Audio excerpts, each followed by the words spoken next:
М, Салам, друзья драгоценные мои. Я обычно читаю рэп свойский. Я часто читаю фристайлю, но сейчас я заранее подготовилась и записала. И сейчас я прочту вам заранее подготовленный текст мини-стихотворения в виде рэпа. Надеюсь, хоть кому-то понравится, не только мне одной, хотя я признаюсь, у меня часто выходит отстой. Но некоторые мои стихи, я ими горжусь. Надеюсь, и этим стихом тоже я буду довольна.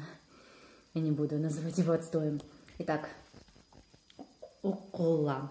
Итак, Гюмель Бургула.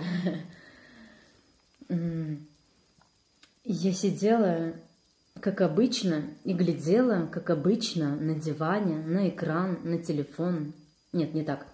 Я сидела, как обычно, и глядела, как обычно, на диване, на экран, на телефон, на обычный смартфон, а не айфон. И слушала я с утра и Олю Бузову, и Джамбази, и Файка. И дошла я до Гуфа, до моего любимого, лучшего рэп-исполнителя. Яу. Мир всем местным.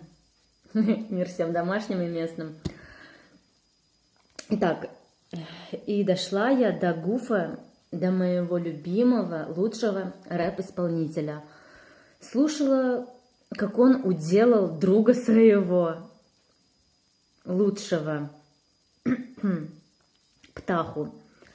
А дальше я слушала батлы между Басотой, тоже неплохим смельчаком, и между каким-то качком. Между красавицей-поэтессой Мариной и снова с тем же, с каким-то качком.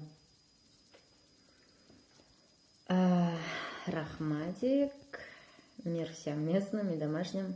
Ошучми. Рахматик. Да. Рахматик.